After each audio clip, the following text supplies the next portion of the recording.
parler cash. Il ne s'entendait avec personne. Quand je dis bien, avec personne. En dehors des cours de boxe, il n'allait ni dans les cours de lutte, ni dans les cours de sol, ni dans les cours de rien du tout. De croire que Daniel n'a pas de responsabilité sans de défaite, tu peux pas te dédouaner de ça. La boxe d'aujourd'hui, c'est la boxe de Benoît, c'est la boxe de Daniel. Moi, j'ai vu Daniel mal parler de Mathieu Leto devant moi. Vous croyez que quand Jorik il est parti, pourquoi Jorik il est parti? Il y a des raisons, je laisserai parler Jorik. Et vous pensez que nous tous, on n'a pas vu qu'il a parlé mal sur beaucoup de gens dans l'entourage, dont la femme de Benoît, et ainsi de suite? Pourquoi aujourd'hui, il y en a qui se retrouvent seuls, sans salle, sans combattant, sans rien? Et à un moment, ils se remettent en question parce que ces gars gagnent au sol et ils prennent des KO en boxe, tous les derniers. Le truc qui m'a choqué, Benoît me disait: «Tu sais, il est comme ça, mais Thomas, je fais avec ce que j'ai, en fait».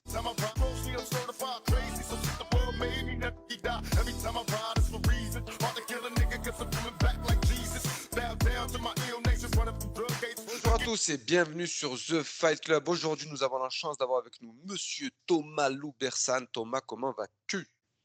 Très, très bien, et toi? Ça va, je te remercie.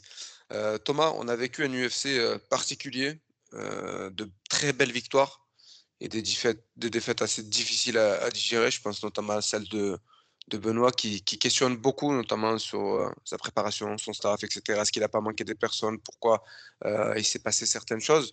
Et pour en avoir discuté avec toi en amont, il y a pas mal de sujets sur lesquels tu voudrais revenir. Je vais te poser la question cash pour éviter de tourner autour du pot. Aujourd'hui, quand tu regardes ce combat et tout ce qui l'entoure, qui sont les coupables de cette défaite?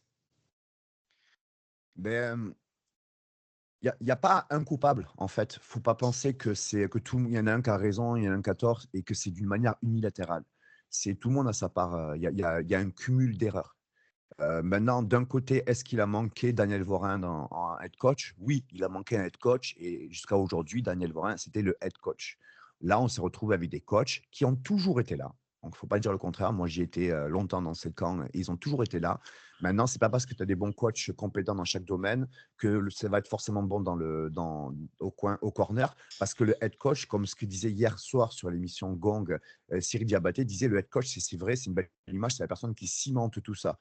Daniel Vorin dit lui-même qu'il manque de compétences dans la lutte, le sol, qu'il ne connaît pas grand-chose, mais qui bricole. Dans une petite parenthèse, à haut niveau, on ne bricole pas. Mais par contre, il est très compétent sur le côté head coach.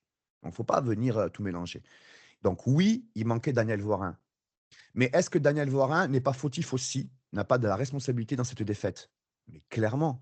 Là, on dirait, hier soir, j'ai vu dans l'émission de Gang, qui, pour moi, en plus, j'aime bien, mais là, il y a parfois, faut attention que ça ne prenne pas la tournure de King and the G, hein, que ça fasse la messe du mardi. Non, mais tu vois, à un moment, faire attention, parce qu'il raconte des choses, on dirait qu'il n'a aucune responsabilité, c'est toujours la faute des autres. Bref. Et quand tu es le head coach, tu es le meneur. Comment on est arrivé à cette situation? Elle a été menée par quelque chose. Quand tu Oui. es le head coach, si tu cimentes quelqu'un, beh, tu dois t'entendre avec tout le monde. Moi, j'étais en interne, donc on va parler cash. Il ne s'entendait avec personne. Quand je dis bien avec personne. En dehors des cours de boxe, il n'allait ni dans les cours de lutte, ni dans les cours de sol, ni dans les cours de rien du tout. Quand il était à Bayonne, quand il y a le prof de boxe de l'INSEP, le cubain là, qui venait à Bayonne, il ne venait pas alors qu'il était à Bayonne. Quand Max vient, il ne vient pas. Il fait croire que Max, il dit dans la vidéo qu'il s'en occupait de temps en temps. Non, Max, quand il était au Mammoudi Gym, pendant quasiment 2 ans, 1 an et demi, 2 ans, Benoît venait 2 fois par semaine. Ensuite, il était à la Vitry. Ensuite, il est venu à plusieurs endroits. D'accord? Donc, par contre, Daniel n'est jamais venu ailleurs dans ces cours-là, alors que c'est le head coach. Pareil pour moi. Moi, il me résume que j'étais un simple sparring. Non, il le dit. Savoca était à Bayonne, qui a été à Paris. Savoca s'est jamais occupé de Benoît à Paris. C'est moi qui m'en suis occupé de Benoît. J'étais son coach. Maintenant, quand il est reparti à Bayonne, c'est Savoca son premier coach et Savoca son vrai coach. Mais j'ai été complémentaire et je l'ai coaché. Et il m'a résumé à 5 sparring. D'ailleurs, sur les réseaux sociaux, un jour, il a mis une affiche en disant que Thomas n'a jamais été son coach. Quoi?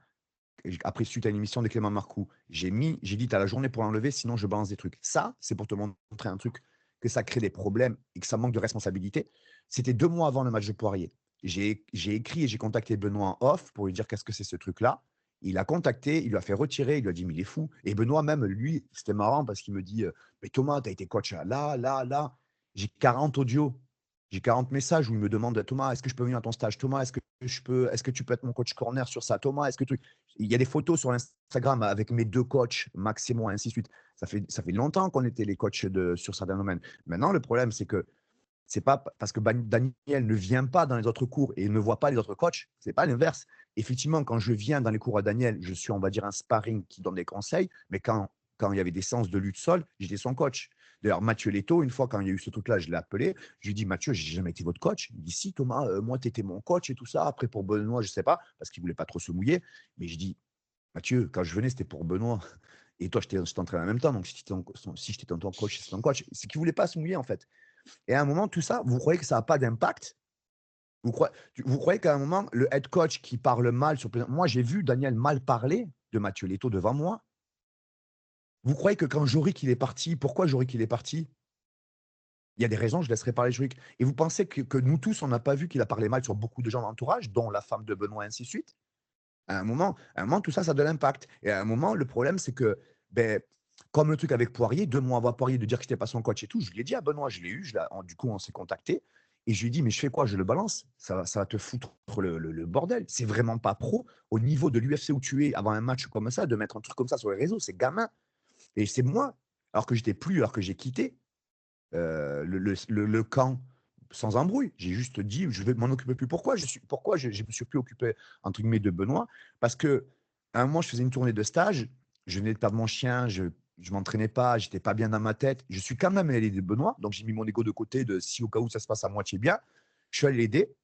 Je donne un exemple, à un moment dans la séance, donc moi je fais pas de MMA. Je suis allé quand même aider à MMA avec, j'ai même mis les gars en boxe, ainsi de suite. À un moment, je le prends 5 fois en départ d'omoplata sur du thème. Et à la fin de la séance, je dis: «Fais attention Benoît, je suis pas un spécialiste omoplata, mais je te prends 5 fois sur ton côté gauche». Et on commence à dire: «Ouais, ouais» et on commence à régler d'angle, de position, un truc. Daniel qui fait: «Hop, hop, hop, hop, hop, allez à la douche, à la douche, à la douche». Moi, j'ai regardé dans ma tête, j'ai fait: «Mais il est fou, en fait».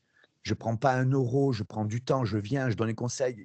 Il reçoit aucun conseil technique et il parle à la douche comme ça. Je dis: «OK». Je suis parti de là, j'ai dit: «C'est fini, je m'en occupe plus» parce que c'était souvent comme ça, en fait. Il dit, Maxime François, il s'entend pas bien, mais il a jamais vu, il vient jamais avec. Et Maxime François, pour ceux qui le connaissent, c'est un mec anti-embrouille, il est gentil, c'est un truc, tout le monde s'entend bien avec lui, tu peux pas. Donc quand tu t'embrouilles avec Jory, quand tu t'embrouilles avec tout le staff, je lui ai donné des faits. Moi, j'ai jamais eu d'histoire avec, à part sa publication qu'il a fait quand je l'ai quitté. J'étais bloqué sur les réseaux. Nicolas Hott, qui quand tu es un head coach, comment tu fais pour dire à un moment sur Gong, le tiktoker, le diplômé d'Harvard, ben tiens, on en parle là maintenant. Et dans l'émission de Gong hier, ben ça on n'en parle pas. On critique que tout le monde, mais on ne parle pas, Nico, bon boulot? Ouais, ouais. Et on zappe comme ça. Attends, attends, attends, attends. Et c'est tout ça qui a amené, cette position de Benoît, parce que si j'explique tout ça, c'est pas pour critiquer. Non, mais c'est bien d'aller dans les détails pour que les gens puissent comprendre, ta version des faits. Si j'explique ça, c'est que Benoît, à un moment, s'est retrouvé à devoir prendre, une décision parce qu'il avait un head coach qui ne fédérait personne et qui s'entendait avec personne. Donc je répète, moi je venais, on me coupait, je sais pas comment te dire. Max, on le calculait pas, et Max était bloqué sur les réseaux Instagram de Daniel. Regardez quand il a eu le conflit avec Benoît, les gens pensaient que c'était unfollow les 2. Non, c'est Daniel qui a bloqué Benoît. Quand il y a des coachs qui viennent de l'extérieur, il les calcule pas, il vient pas et il les bloque. Mais pourquoi? Pourquoi? Tu sais, tu as énuméré beaucoup de choses et là, en fait, quand je t'écoute et cetera, ben, je sais pas pourquoi il a fait ça alors? Selon toi, pour quelle raison vous aurait-il mis de côté, vous aurez bloqué sur les réseaux et cetera, il ne vous aurait pas Je sais pas si accepté dans son équipe? Je sais pas si c'est un problème de lumière, de laisser que quelqu'un arrive avec des compétences, et comme il en a pas sur certains domaines, ça le dérange que les autres soient attirés vers l'autre et posent des questions vers l'autre et qu'il se sent inexistant sur ça. Je sais pas, mais le but de quelqu'un, d'un coach fort, c'est qu'il ait justement des gens forts autour de lui et qui sachent tirer ses compétences. C'est là où aujourd'hui, je ne vais pas parler de meilleur coach de l'année, mais un des meilleurs en tout cas aujourd'hui qui a montré les choses, c'est Nicolas Haute. Mais Nicolas Haute, il s'entoure de gens très compétents autour de lui et du coup, au final, regardez, il travaille avec Max, il travaille avec moi. C'est pas pour ça que je suis dans le coin, dans le corner. Mais il s'est tiré les compétences de tous les gens forts qu'il a fait venir. Il a fait venir des mecs forts au sol, des mecs forts en lutte et tout ça. Et lui, à la fin, il est head coach dans le corner et il fait un boulot fabuleux. On a tous entendu sa manière de coacher et pas que sur un combat, sur plusieurs combats. Mais le travail, il est fait à l'amont par des gens compétents. Nicolas nous contacte, Nicolas dialogue avec nous. On a du dialogue technique, stratégique, d'expérience, de retour des séances, nous tous. Avec Daniel, on n'en avait aucun. Aucun. Je n'ai jamais été contacté par Daniel, j'étais contacté par Benoît. Donc, pour que les gens comprennent à l'extérieur, c'est Benoît qui a toujours tout fait. Daniel, il venait juste, il repartait. Mais Daniel ne faisait pas ce que. C'était Benoît qui contactait les gens compétents autour de lui. Si Benoît progressait les dernières années au sol, c'est parce que c'est lui qui faisait venir les sparring, ainsi de suite. Mais par contre, comment tu veux un jour ne pas avoir Moi, pour moi, les 2 dernières défaites, elles sont quand le groupe s'est éclaté. Jorik a commencé à partir, moi je me suis écarté. Heu, quand tu vois qu'avec ton coach de lutte, tu le fais venir, presque en cachette, pas en cachette, mais tu l'entraînes, dissocié de quand à l'autre, ils se croisent pas et tout. À un moment, tu dis: «Ça va pas pouvoir continuer avec en fait ce head coach» et c'est ce qui s'est passé. À l'inverse, je pense que Daniel a complètement raison, que quand il est parti à Bayonne, c'était aussi un début de problème. Bayonne, c'est bien, mais c'est vrai que quand tu veux passer le palier au-dessus top 10, il faut continuer à prendre la route, il faut sortir de la zone de confort. Tu peux pas avoir la zone de confort et continuer à évoluer comme ça et ça, c'est une erreur. Par exemple, moi, à Bayonne, j'y étais avant le covid. Si demain tu me dis: «Thomas, si tu es à la DCC World, est-ce que tu restes à Bayonne?» Je te dirais: «Non, dans mon quotidien, oui, mais à un moment, soit je fais venir beaucoup de monde chez moi, mais ça va être complexe, ça va demander beaucoup d'argent, soit je pars à l'étranger m'entraîner» et ça, c'est vrai que c'est peut-être une erreur. Sur ce côté-là, il a raison Daniel. Je pense qu'il y a eu un début de cassure et d'erreur sur le fait de revenir à Bayonne. Il y a des sujets comme la place à sa femme. Est-ce que c'est pas une erreur? Ça, on peut pas parler, je suis pas un interne sur ça.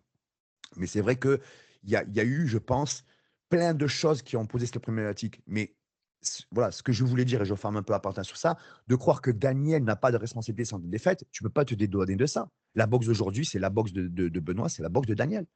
Ouais. Le manque de coach, pourquoi il n'est pas dans le coin, c'est pas juste parce que Benoît, d'une manière unilatérale, a décidé de le virer. Non, c'est parce qu'il a un staff en général et qu'il y en a un qui s'entend avec personne.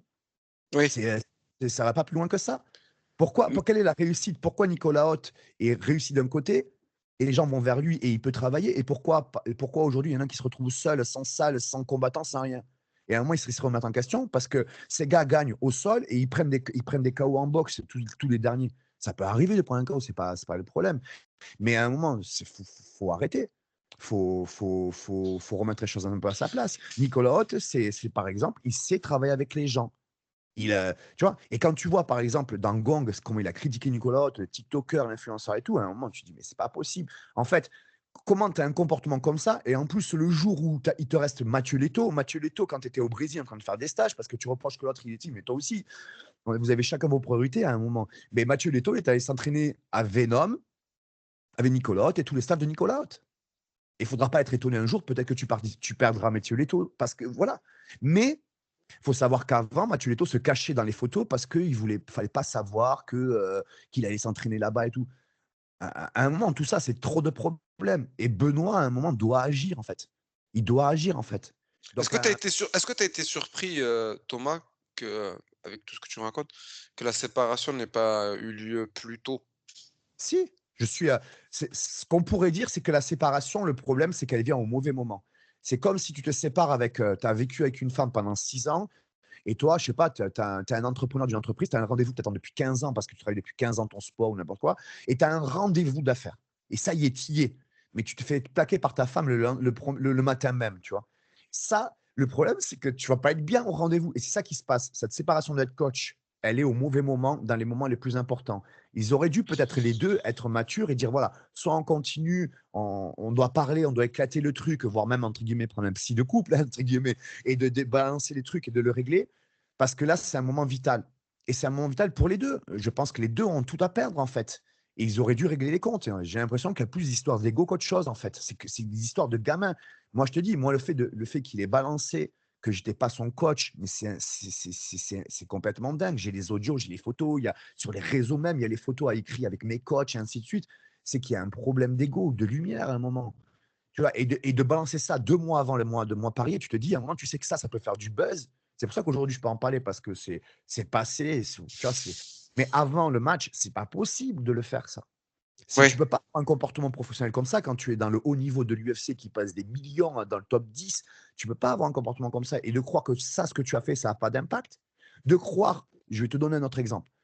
de dire l'histoire du chèque, alors que ça l'arrange comme il veut. Il y en a un qui a critiqué personne et l'autre qui balance le chèque. La défaite d'aujourd'hui, tu crois que tu n'as pas arrangé les choses avec, dans l'émission, de dire chaque fois que tu commences une émission, de dire hey, le chèque, hey, le chèque. Tu crois que tu ne mets pas de la responsabilité sur cette défaite tu crois que ça arrange les choses? Tu crois que ça amène de la sérénité? C'est ça le comportement d'un head coach? De dire, de balancer ça derrière et de voir qu'il y a un minimum, un nombre de personnes qui va croire à ta connerie, parce que les gens, une grosse partie, vont entendre et le prendre comme fait, comme si c'était vrai. Et non, non, non, non, il faut savoir en interne ce qui se passe. Moi, en tout cas, ce que j'entends d'extérieur, c'est que souvent, c'est un peu trop souvent l'histoire d'argent qui arrive en premier. D'accord? Et Oui. non lui-même, et non le combattant. Le head coach, il faut faire attention à ça.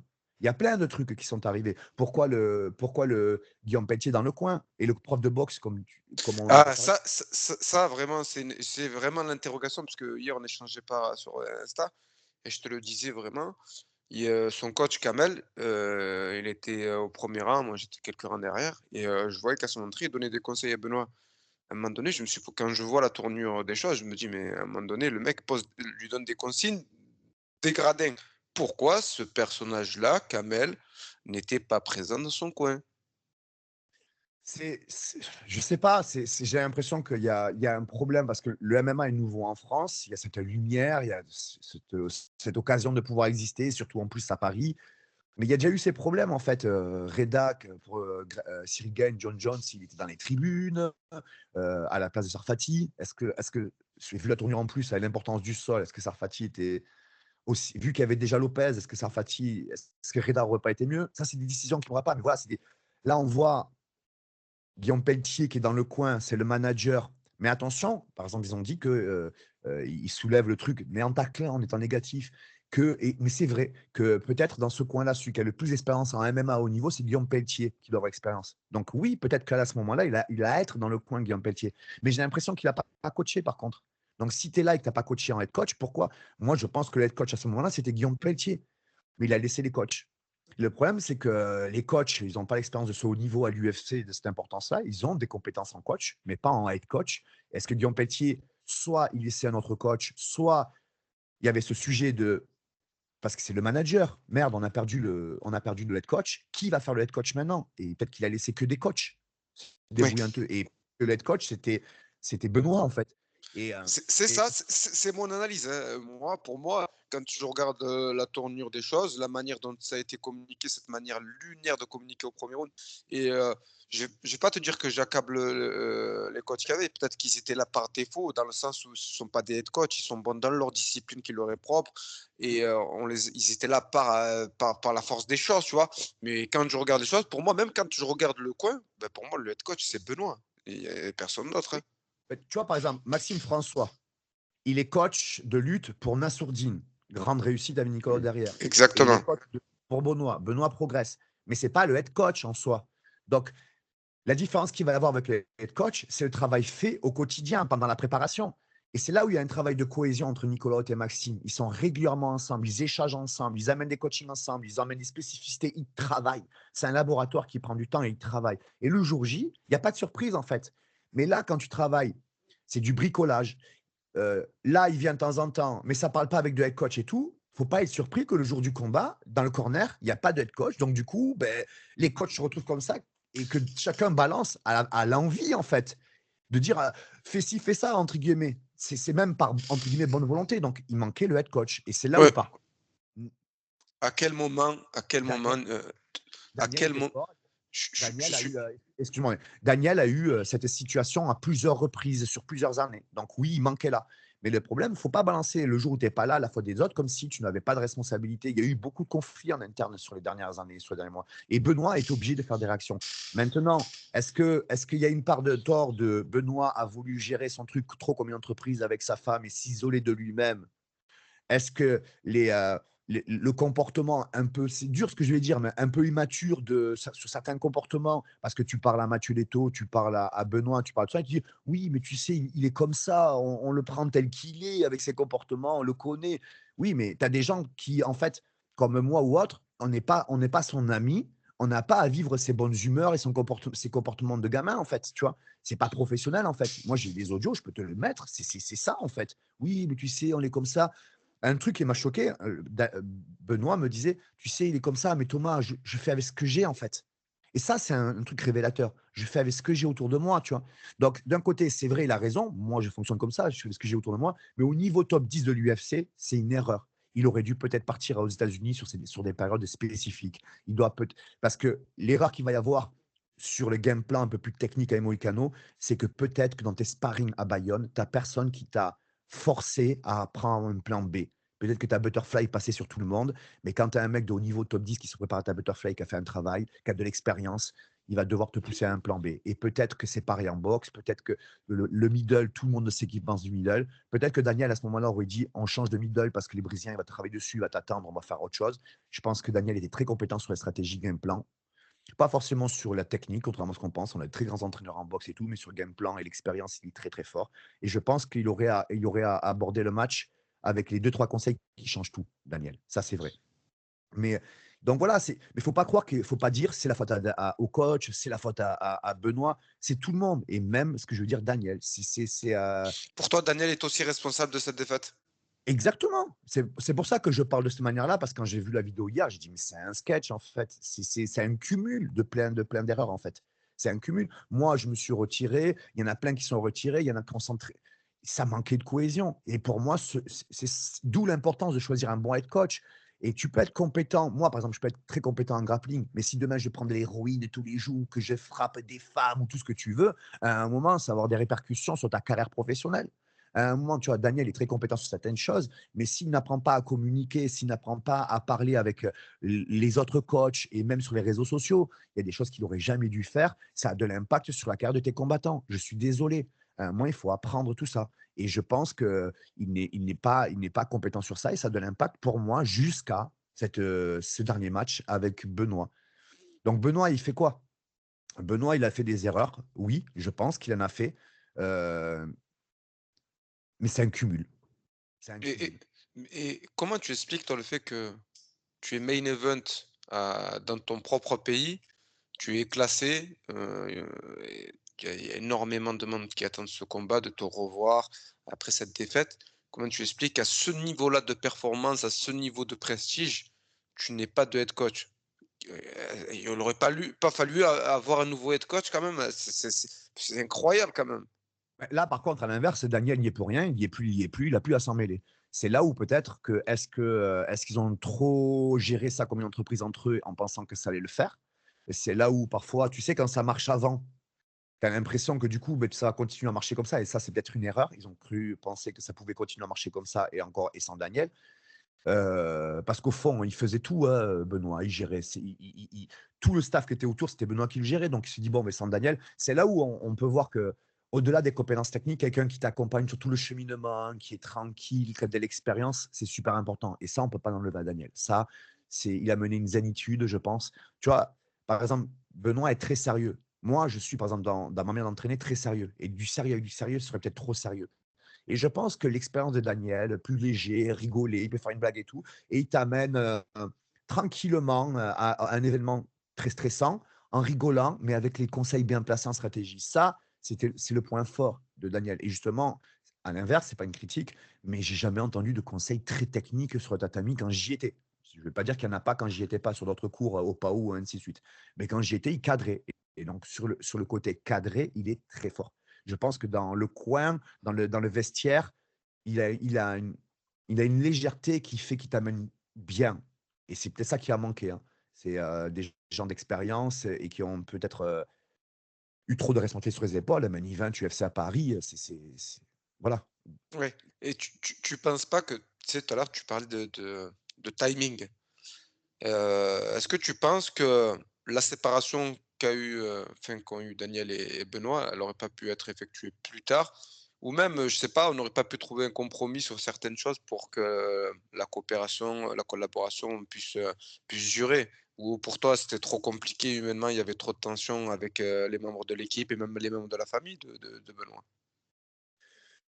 C'est les situations qui sont toujours difficiles pour tout le monde. Ça veut dire, quand tu as un conflit, tu as un conflit. Quand c'est cassé, quand c'est cassé, quand il y a quelque chose, il y a quelque chose. Et c'est vrai que parfois, il faudrait le régler. Et parfois, il y a plus important derrière. Et c'est là où l'humain se mélange avec le professionnalisme et quand l'humain est touché, beh, parfois il prend le dessus du professionnel, alors que c'est une situation professionnelle très importante et c'est pas beaucoup de gens qui, arrivent à trouver la communication. Par exemple, dans les séparations de couple et tout ça, on ça parle à un avocat, il va te dire: «Le plus gros des problèmes, c'est qu'on a perdu la communication». Donc je pense qu'ils ont un peu perdu la communication. Je pense que d'extérieur, on peut tous dire qu'ils avaient intérêt les 2 à retrouver la communication parce qu'il y avait beaucoup à perdre et pour les 2, hein, pour l'un et pour l'autre, hein. Heu et même pour nous, le MMA français, le public. Moi, je suis public. Donc mais qu'est-ce que tu veux y faire après? C'est pas tout le monde qui peut retrouver la communication et peut-être qu'il y a trop de gens qui se sont mêlés de choses, à tu vois, dans le sens à Daniel, par contre, c'est là où peut-être que Daniel, on s'en rend pas compte, mais il a pas tort de dire que quand il y a beaucoup de gens qui gravitent, c'est peut-être lui aussi qui est un filtre protecteur et est-ce que peut-être il y a des gens qui auraient pas dû et qui ont pris une place trop importante dans ce staff? Mais moi, à l'inverse, j'y étais, j'ai l'impression c'est pas pour, voilà, remettre un truc, mais j'ai l'impression que Daniel, il laissait la place à personne, en fait. Il laissait de temps en temps les mecs tricoter. De toute façon, il a pas de compétences en grappling et en lutte. Heu, donc il était un peu obligé, mais tu as l'impression que ça le faisait chier. Donc le problème, c'est que le juste milieu, j'ai l'impression qu'il était pas fait.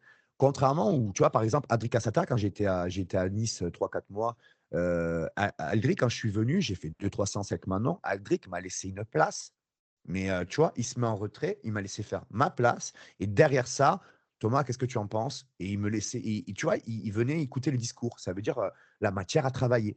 Quand j'ai vu ça, je dis: «Oh, ça, c'est un vrai boulot». Ça veut tu vois? Et pourtant, ça peut durer qu'un certain temps. Moi, je suis reparti de Nice. Nicolotte, pareil.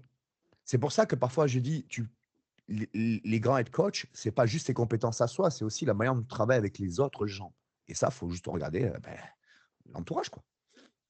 Oui, c'est sûr. Et j'ai une petite question, Donc toi, toi c'est qui pas méchant, échanges. c'est pas méchant, mais prends Nicolas Hott et tous les coachs, on l'a senti avec la réussite de Nassourdine, tous les coachs étaient fiers, tous les coachs étaient là, tous les coachs étaient mis sur le même piédestal, à la même lumière. Regarde les affiches de Benoît, le coach de lutte, ça fait plusieurs années qu'il y est, il y est pas, ainsi de suite, moi aussi, ainsi de suite. Il y a pas la même cohésion. Demain, aujourd'hui, fais une vidéo avec Maxime, avec, Kamel, avec, tous les coachs autour et demande la position qu'ils avaient, par exemple, avec Daniel et la communication qu'ils avaient. Est-ce qu'ils parlaient du sparring, des détails techniques? Est-ce qu'il y avait Ah ouais. un échange? Ce n'est pas du tout la même chose. Donc tout ça, voilà, je referme la parenthèse, tout ça, ça se répercute jusqu'à la défaite d'aujourd'hui. Ouais, chacun était de son côté, quoi. Il avait c'était verrouillé, on pouvait pas communiquer, il y avait pas une corrélation entre chaque membre de l'équipe. Non, voilà. Mais c'est le mental de Benoît et le fait que ce soit il a des C'est trop qualités, dur. on peut pas les enlever, il a des qualités de fou, donc il y va et pour moi, sans enlever le travail de Fernand ou de Daniel ou autre, tu as parfois quelques athlètes de eux-mêmes, déjà, ils peuvent aller à un certain niveau rien que par leur qualité. Moi, je Ouais, pense qu'il y a certains athlètes, parfois de eux-mêmes, déjà, ils ont des qualités athlétiques et sportives très belles qui peuvent aller déjà très loin. Mais le head coach, il va servir justement sur les dernières places. Tu vois, Cyril Gagne, je bien pense que sûr. s'il aurait beaucoup d'entraîneurs, il aurait été bon. Maintenant, les dernières places, c'est là où on va voir ton head coach, c'est ce qui t'amène ce qu'il te faut pour les dernières places. Et c'est pareil aussi pour Benoît. Donc, Benoît, je pense que tu le mettais avec pas mal de coachs. Je pense que quand il rentre et ce qu'il fait, de toute façon, tu entendais parfois le coaching dire va pas à la bagarre, pas à la bagarre. Mais la première qualité de Benoît, c'est d'aller à la bagarre. C'est peut-être pas le bon mot, mais plutôt le mot pressing et de le gérer. Et l'importance d'un head coach, c'est pas juste d'accompagner une partie, mais c'est de tout faire pour que ça aille jusqu'au bout, en fait. Donc, là, moi, je peux, comme tout le public, te dire qu'est-ce qui a été fait dans leur séparation pour essayer de réconcilier ou de trouver une situation pour ne pas en arriver là. De faire croire qu'il a été tège du jour au lendemain par SMS sur une émission, c'est mauvais comportement. Parce qu'en fait, quand Max, après, derrière, a dit non, non, non, non, il y a eu un rendez-vous, l'émission d'après, il fait ah oui, bon, oui, il y a eu un rendez-vous. Tout. Non, mais alors pourquoi tu as eu l'intention de faire croire que c'était par SMS? Parce que tout le public a cru que tu t'es fait têche comme une séparation de gosse de 14 ans. Ensuite, tu vois, ce que je veux te dire, c'est que il faut être plus responsable que ça. Au lieu de critiquer ça, de dire le chèque et de dire ça, qu'est-ce que tu as vraiment fait pour rattraper la situation? Parce que pour moi, c'est pas possible que tu sois retrouvé dans cette situation-là du jour au lendemain et qu'on te dise non stop, sans problème. Qu'est-ce qui t'a amené là? Et c'est un cumul de plein de comportements qui fait que Benoît et voilà, je terminerai sur ça. Benoît, C'est quelqu'un dans je connais beaucoup, le milieu, en France, j'ai rencontré beaucoup de gens dans le truc. C'est un des mecs les plus respectueux qui est. C'est un travailleur comme Saladin. Il a jamais dit un mot négatif sur quelqu'un. Il est à sa place. Il est franchement, c'est une personne top. Jamais parler de politique, de religion, de quoi que ce soit. Ça, c'est j'entends presque sur à travers les réseaux que apparemment Benoît ci, Benoît là. Mais jamais je l'ai entendu alors que j'ai fait 50 entraînements avec lui, si c'est pas plus. C'est un mec qui reste à sa place, qui est carré, qui donne l'attention, qui donne le petit mot. J'ai été sponsorisé par Nutrimuscle, j'ai un premier contact. Il est passé derrière pour dire, pour faire en sorte qu'il m'a appuyé pour que je le sois et bien payé, et ainsi de suite. Ça, c'est Benoît parce qu'il a vu que je l'aidais. Il a fait en sorte de faire un retour d'ascenseur gagnant-gagnant. Je l'ai jamais eu de d'autres personnes, ça. Donc, c'est pour ça que là, aujourd'hui, je dis ça en disant: «Eh attention, Benoît ne mérite pas tout ça. Benoît est carré, Benoît est respectueux, Benoît est tout» et si demain il a dû prendre cette décision, au lieu de pointer du doigt le SMS, les conneries de gamins, essayer de comprendre pourquoi il en a dû en arriver là et on n'en arrive pas comme ça à se quitter un head coach en sachant qu'on sait tous que perdre un head coach, c'est quelque chose de très important et très grave. S'il est arrivé à apprendre ça, c'est qu'il y a eu un cumul et un cumul de plein de choses. Et là, le problème, c'est qu'il y a moi, si je parle aujourd'hui, c'est parce qu'il y en a plein qui osent pas parler, parce que parfois il y a des matchs avant, faut pas foutre la pagaille, parce que les médias attendent les buzz, et ainsi de suite et tout. Mais moi, je parle aujourd'hui parce qu'ils disent: «Non, stop, faut arrêter. Benoît n'y est pour rien, en fait. Il a ses parts de tort, mais il n'y est pour rien dans l'histoire avec Daniel. C'est que, je vous le dis, il s'est comporté d'une manière très, très, très, très, très pro. Maintenant, s'il a des erreurs, peut-être, c'est Bayonne, OK. Peut-être la place avec sa femme, OK. Mais tu vois, c'est un cumul, en fait. Faut pas le pointer du doigt comme s'il y était pour 100 dans sa défaite. Faut arrêter les conneries. Mais quand tu dis sa femme, c'est-à-dire? Parce que je vois, en quoi tu penses que ça peut être un problème? Bah, parce que je C'est pense que c'est pas ce que c'est son entourage professionnel et personnel. personnel. Et je pense que parfois, moi, par exemple, tu vois, j'ai eu un échange tout, ça a toujours été correct et tout. Mais par exemple, quand je dis: «Est-ce que tu veux venir au Rascamp sur un jour professionnel?» Elle m'a répondu comme si c'était tous les stages, tu sais, comme tous les gens en France qui vont lui demander un stage. Quand j'ai vu ça, je dis: «Ah ouais, elle m'a mis un truc formel comme sur papier alors que je l'ai aidé 50 fois», tu vois? C'est ces petits trucs-là, tu vois? Je pense que de temps en temps, elle est un peu trop carré papier parce que du coup, elle se met à faire ça. Et elle sait pas les relations humaines qu'on a eues entre nous, tu vois? Et peut-être que ça peut interférer et je pense que Danielle a eu des problèmes sûrement sur ça, tu vois?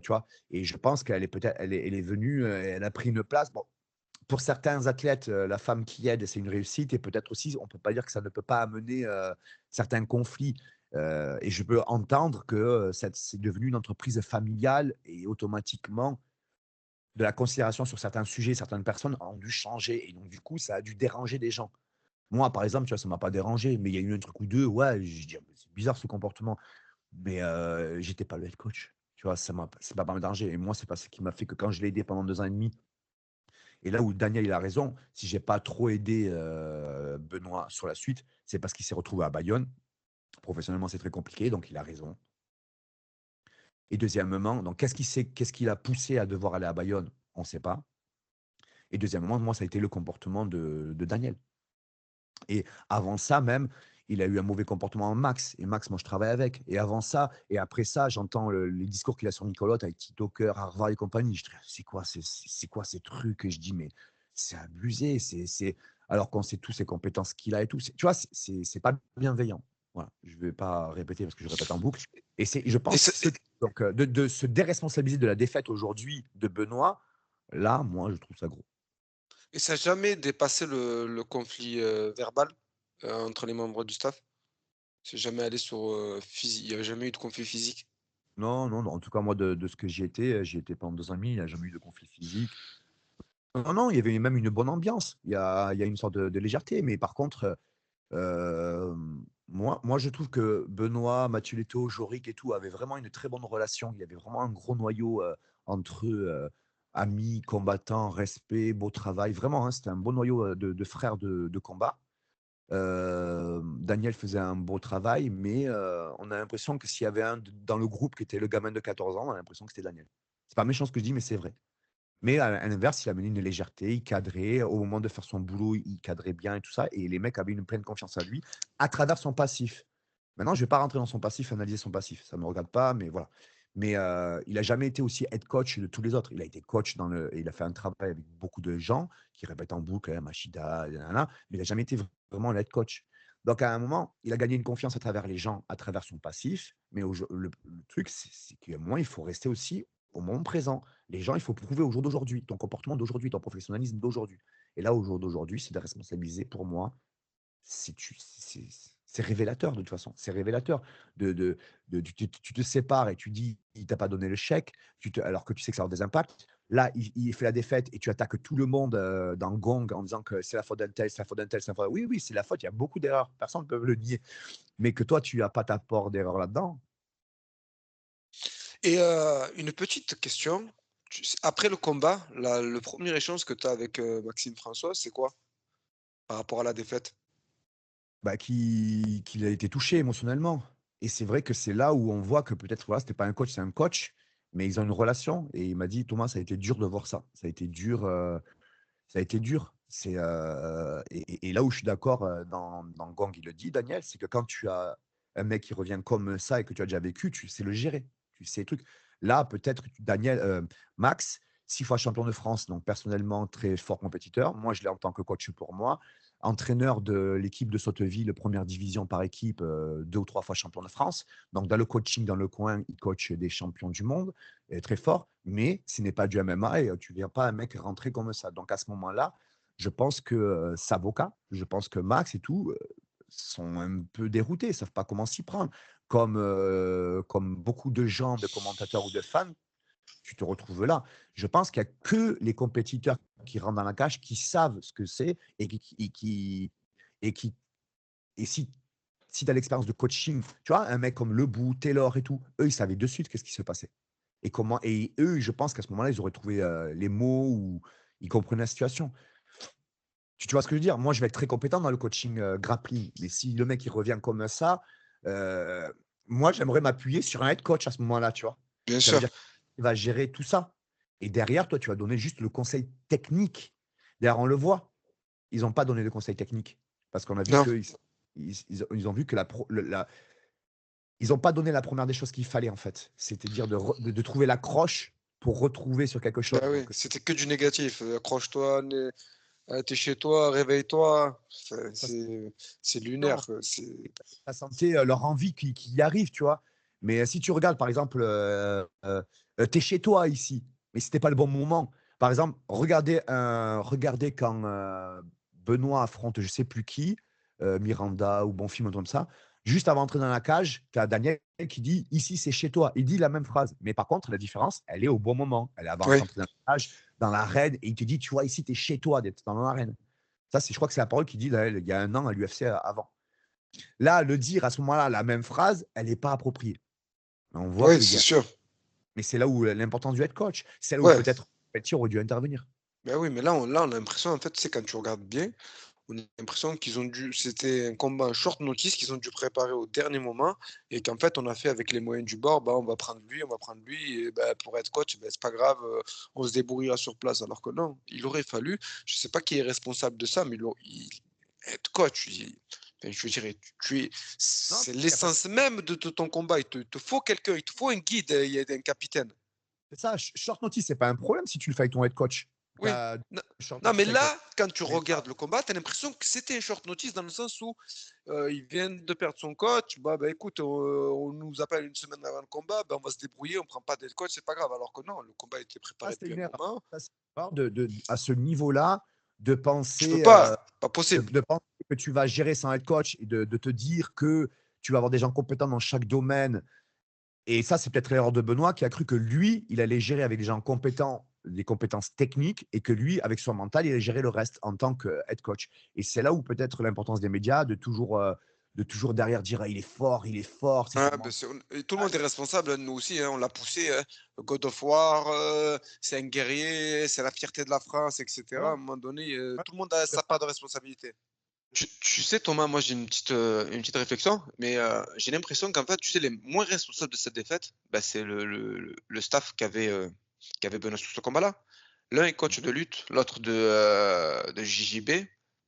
Bah, ce sont pas des coachs. À quel moment ils ont jamais été mis, au devant du fait qu'ils allaient devoir s'exprimer entre les rounds et cetera. Ils l'ont fait par la force des choses. Ils n'allaient pas laisser Benoît entre les rounds, comme ça, sans consigne ou sans, analyse de la situation. Moi, aujourd'hui, je leur en veux vraiment pas du tout parce que, c'est pas leur rôle, en fait, et on ne dit pas à un footballeur demain d'aller faire du MMA.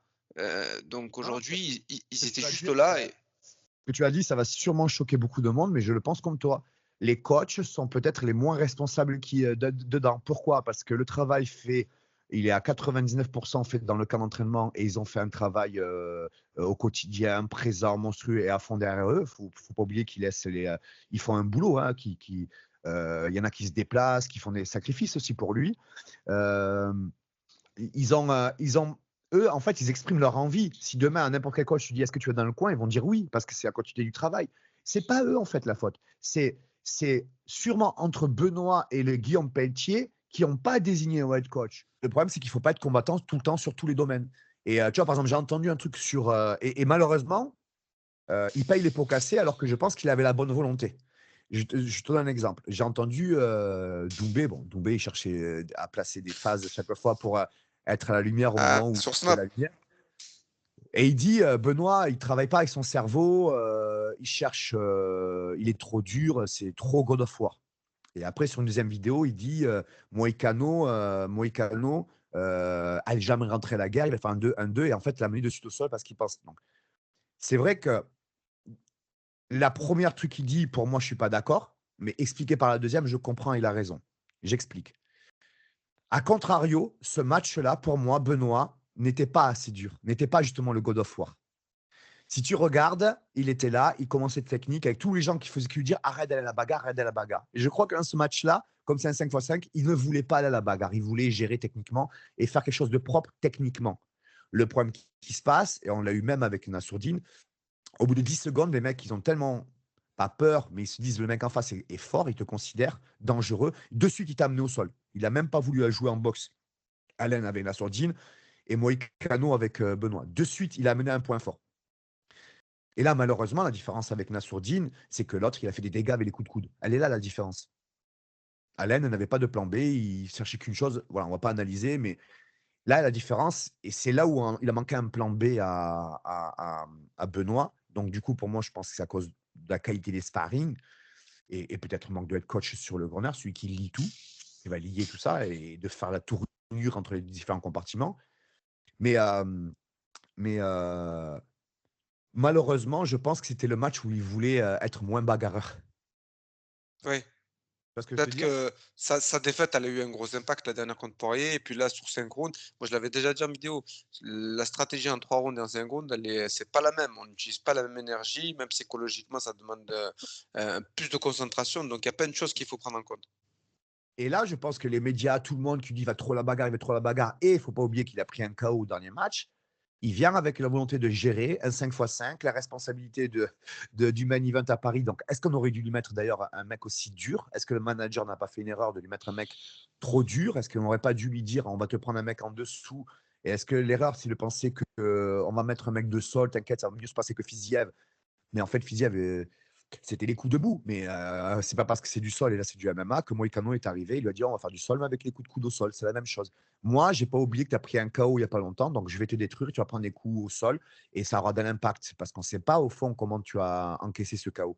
Donc, Moïcano a été très très fort. Il a travaillé sur son middle, il a travaillé sur sa butterfly et il fait du grand pound au sol.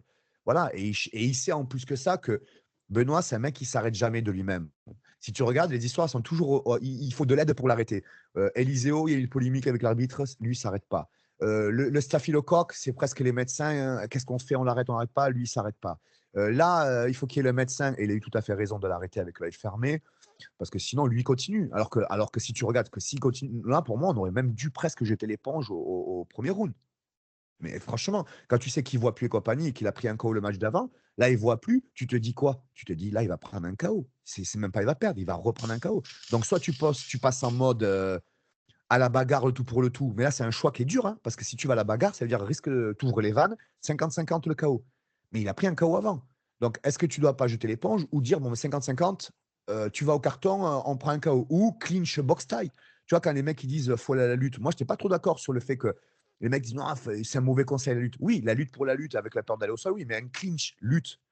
Alors que tu vois qu'en fait, physiquement en lutte, il était pas en dessous parce que la première amenée, c'était sur un 6 de middle, mais pas sur la lutte et il avait même les bons réflexes de overhook et tout. Mais c'était peut-être une option à aller au contact pour cacher l'arcade, mais pas en lutte parce qu'il aurait pris plein de petits coups. Peut-être un clinch box style. Il aurait planqué, tu sais, clinch box style, tu as un clinch, ça plein de sensations, presque entre guillemets, les yeux fermés, tu peux avoir des sensations de coup de genou, coup de coude, entre guillemets. Donc peut-être un clinch box style ou effectivement au carton à la boxe 50-50. Mais le problème, c'est que ça a des conséquences, ça.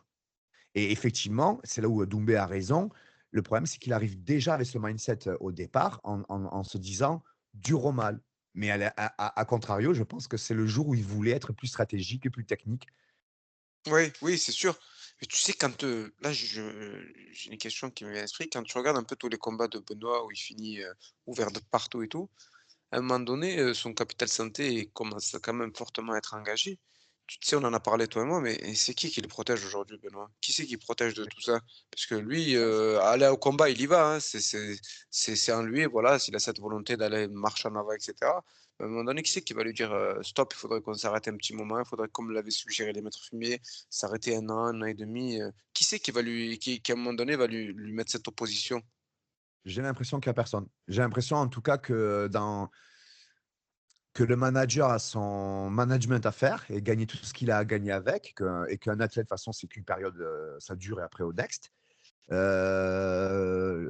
le rôle du head coach peut-être, mais il n'était pas là. Et il y a des head coachs qui cherchent la lumière plus qu'autre chose, donc voilà. J'ai l'impression qu'il y a personne qui est bienveillant, qui pense à lui, c'est qui le protège.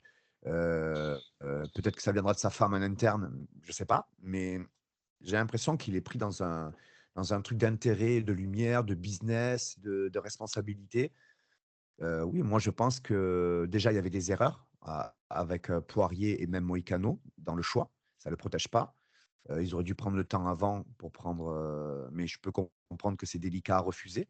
Si tu es manager, tu ne dois pas le refuser ça, parce que du coup, tu montres que tu as pris un Poirier, ça te fait ramener beaucoup de monde, intégrer beaucoup de gens, dans ton management, ainsi de suite, qui gagnent ou qui perdent. En tant qu'entraîneur, prendre Poirier, tu te dis: «Ça va peine un peu trop tôt». On patiente, on monte, en puissance, étape par étape, on construit, le lièvre et la tortue. Maintenant, qui va le protéger aujourd'hui?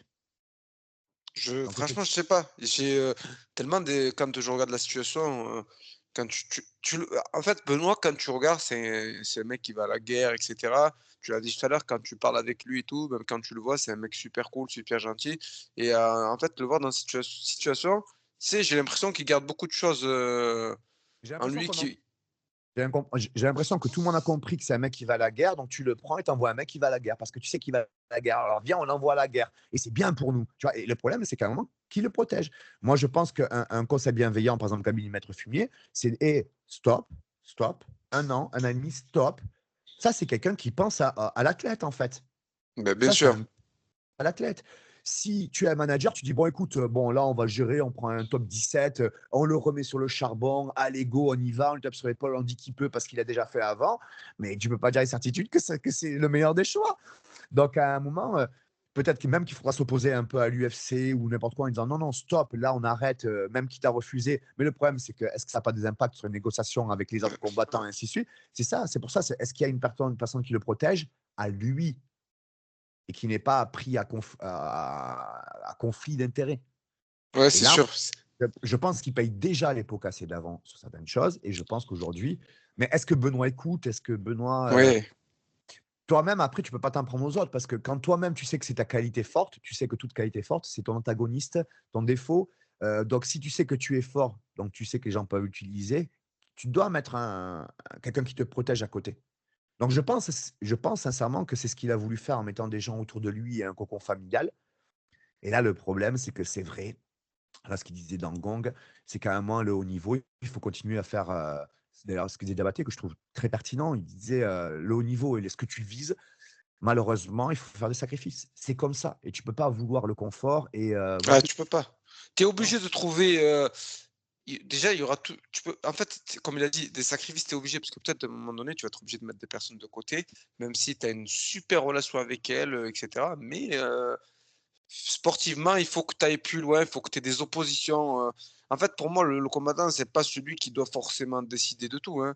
malheureusement, Benoît, des fois, se trouve dans cette situation. C'est lui qui doit décider des Et sinon, sparring, et cetera. Mais je pense que il a besoin aujourd'hui d'un vrai coach avec qui il a pas de relation, forcément, humainement au départ et quelqu'un qui va venir, qui va lui donner ses conseils, qui va lui prodiguer, sa vision et qui va lui donner une réelle stratégie et à et je laquelle pense il devra s'adapter. je pense que Daniel, à ce moment-là, était très fort. Je pense qu'à un moment, il disait les trucs à Benoît qui ne lui plaisaient pas, mais il devait le dire dans son côté un peu, Daniel, on ouais, sait qu'il est sans langue de bois, il est sans filtre. Donc à un oui, moment donné, s'il avait des problèmes, il devait leur dire, devant tout le monde, «Écoutez, moi ça moi je veux pas, ça je veux pas». moi, je pense il devait, faire attention à plein de choses et il devait avoir raison sur beaucoup de choses, Daniel. C'est juste que je pense qu'il manquait de communication avec, le staff autour, Daniel. C'est ça le problème qu'il avait, c'est qu'il y a un problème sur ça, c'est bon bref. Mais je pense que par contre, il y a des trucs où il devait dire: «Attention à ça, attention à ça, attention à ça». Je pense qu'il avait raison, et aujourd'hui, il ne l'a plus. Un défaut qui peut être arrivé, c'est qu'aujourd'hui, il a de l'argent qui est arrivé, Benoît. Je vais me ramener ça à moi, tu vois? En me disant: «Tiens», pour essayer de le comprendre.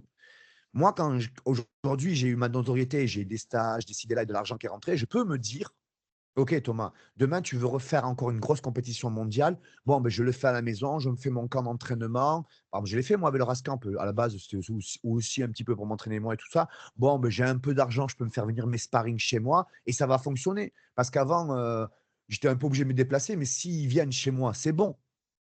Et une fois que tu vas le faire, tu te rends compte que non, c'est pas la même chose que quand, même psychologiquement, tu fais la démarche de sortir de ta zone de confort, d'être dans le sacrifice, d'être en avant, hors de la maison. Tu es un chasseur, tu vas chasser.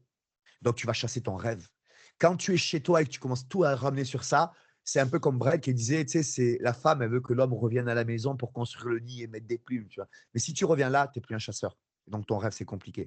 Moi, au jour d'aujourd'hui, si on me dit, Thomas, tu veux viser, je sais pas, tu aimerais refaire un championnat du monde, un ADCC World et tout, je le ferai pas au Rascamp, je le ferai pas à Bayonne, même en faisant devenir des sparring. C'est pas la même chose. Sur une période, oui, mais pas sur toutes les périodes et pas dans la période spécifique. À un moment, il faut que tu sortes, il faut que tu ailles dans des camps durs, il faut que tu aies des sparring dans certains domaines qui te mettent en danger. Il faut que tu rentres, tu te dis, c'est dur, je souffre, j'en peux plus. Voire même, non, mais tu as le head coach qui est là, et on continue, il va te soutenir, il va te taper l'épaule, il va te remonter, tu vois. Le problème, c'est que quand tu es chez toi, dans ton cocon, où tu as certes mis un préparateur physique qui est sûrement compétent, des kinés qui sont sûrement compétents, et parce que tu as fait des choses de manière professionnelle autour de toi, donc tu as du professionnalisme amélioré. Je pense que Benoît a fait un cercle professionnel très compétent, mais ça ne suffit pas. Ouais, Pour c'est moi, ça sûr. ne suffit pas. Ça veut dire qu'à un moment, tu dois, c'est con à dire, hein, mais tu prends un sac, tu vas aux États-Unis, tu es dans une équipe, à Cliff ou un truc comme ça, tu vas voir là. Les 4 vérités, elles vont arriver en 2-2. Tu vas savoir ton niveau mondial, où est-ce que tu en es. Tu vas voir les timings qui sont importants. Tu vas voir la stratégie, le choix qui est important, les mots importants. Tu as beau avoir un staff professionnel autour chez toi dans ta maison et tout, tu auras jamais ces actions-là, ces ressentis-là. Et du coup, ça va te développer une analyse et une adaptation le jour du combat, le jour du moment important. Ouais, je suis d'accord sur ce que tu as dit, hein, surtout les cas à l'étranger. Je pense que c'est une nécessité, peut-être pas forcément pour préparer un combat, mais déjà pour aller voir ce qui se fait ailleurs, c'est déjà une bonne chose. Et au contraire, j'encourage le fait d'y aller hors saison, hors camp, pour pouvoir pour pouvoir un peu voir comment on réagit face à ça, face au sparring, quand on tourne, voir un peu ce qui se fait à l'étranger. Ça nous permet aussi une certaine acclimatation. Je pense que c'est une bonne chose d'aller voir ce qui se fait ailleurs. En tout Oui, cas, Thomas, c'est c'était un dynamique. réel plaisir. C'est comme une entreprise avec des formations. Il faut en faire pour se mettre à jour et pour continuer à aller vers l'avant. Maintenant, la vraie Exactement, question, c'est à quel moment? Et là, ça peut varier selon les gens. Mais est-ce qu'à ce totalement. moment-là, après un head coach, est-ce qu'il aurait dû en ayant perdu son head coach, il aurait dû se renfermer à Bayonne, même avec un staff, des compétences de là-bas comme ça, est-ce que ça suffisait? On a l'impression en tout cas que ça ne suffisait pas, qu'il manquait quelque chose. Donc en conclusion, est-ce qu'il manquait Daniel Vorin? Oui, mais est-ce qu'il a de la responsabilité même dans cette défaite alors qu'il n'était pas dans le coin? Pour moi, oui, parce que c'est les conséquences de tout un travail fait sur les dernières années et pas seulement sur les 3 derniers mois. Bah, c'est bien et c'est bien que tu aies pu t'exprimer, sans langue de bois, sans filtre, que tu aies pu donner, ta version des faits de ce qui s'est passé en interne. Parce que tu sais, il y a une certaine omerta dans le MMA où on ne dit pas les choses, tout le monde garde les choses pour soi, où on envoie quelques pics à droite à gauche, mais sans rentrer dans le fond et donc le public ce qu'on dit pour argent comptant, surtout quand on ne détaille pas, donc c'est assez compliqué. Et toi, le fait que tu aies pu nous dire de manière plus approfondie ça, c'était intéressant. Imagine, je vais finir sur ça, mais regarde, qu'est-ce que j'ai à gagner à dire ça? Qu'est-ce que Ouais. j'ai à gagner? À part, des commentaires, positifs pour moi et des commentaires négatifs contre moi. J'ai quoi à gagner en fait à dire ça? Si je Non, le fais, ouais. c'est qu'à un moment, c'est qu'il faut dire stop. C'est-à-dire qu'il y a pas de match demain, important, OK. Il y a des conséquences de conneries qui se sont faites, OK. Bon, ben là, il faut en parler à un moment. Il y a personne qui va en parler. Il y a une émission, c'est ce que j'ai dit, j'ai l'impression à Kyung de G, il règle les trucs, mais sans prise à parole derrière. Donc en fait, c'est des égos, moi compris avec, tout le monde, c'est des égos qui parlent, chacun de notre côté compagnie, et c'est ça qui crée la merde. Au lieu d'en interne, régler les choses, conflits, d'avoir des comportements professionnels, voilà, et moi, je le dis sincèrement, j'ai vu clairement des différences aujourd'hui avec Nicolas au Venom. Si je parle de Nico, c'est parce que c'est les derniers camps que j'ai fait. C'est clairement un autre comportement professionnel. Et regardez les gens qui s'entourent, l'osmose du travail, et regardez le résultat. Il aura sûrement une défaite demain, Nicolas, parce que c'est le fight. Le fight, c'est jamais acquis. Mais le résultat, sur 4-5 matchs d'affilée, il est là. Et pas que sur un athlète, sur plusieurs athlètes. Donc, à un moment, de l'autre côté, quand on voit que tous tes combattants, la moitié prennent des KO, il faut aussi se remettre en question. Quand tu vois que tu n'as pas de gens autour de toi ou que les gens partent, il faut aussi se remettre en question. Quand tu as des coachs compétents et que tu vois que tu ne parles plus à quasiment les trois quarts, c'est aussi, il faut se remettre en question. C'est ça que je veux dire. Et c'est pour ça que j'ai dit ça. Et au fond, j'aurais presque souhaité qu'ils ne se séparent pas, mais qu'ils aient communiqué, qu'ils aient réglé les problèmes entre eux. Parce qu'en fait, c'est du gâchis. Donc, si aujourd'hui je dis ça, c'est que, tu vois, c'est même pour peut-être les futurs problèmes. Il ne faut pas en arriver là, en fait. Parce qu'en fait, c'est des petits comportements d'ego au départ qui donnent des graves conséquences à la fin. Et le problème, c'est qu'un head coach, OK, il a une très grande responsabilité. C'est un head coach, mais ça veut dire aussi qu'il faut qu'il ait un comportement très responsable. Et le combattant, il faut qu'il fasse attention à l'inverse, de ne pas combattre sur tout. Et j'ai l'impression que Benoît a trop combattu sur tous les plans. Il doit aussi laisser la responsabilité à quelqu'un. À qui il a laissé? Est-ce que sa femme vient interférer? Est-ce que Guillaume Pelletier qui a responsabilité là, ainsi de suite et tout? Ça, je ne sais pas, je ne vais pas en parler. Mais il y a quelque chose qui manque. Voilà. Ouais, c'est ça. En tout cas, c'était top de t'avoir. C'était Thomas Loubersan pour The Fight Club. J'espère que la communication vous a plu. J'espère que l'échange était cool pour vous. N'hésitez pas à mettre un commentaire, donner de la force à Thomas. Et en tout cas, Thomas, on reste en contact et os. Ciao, ciao.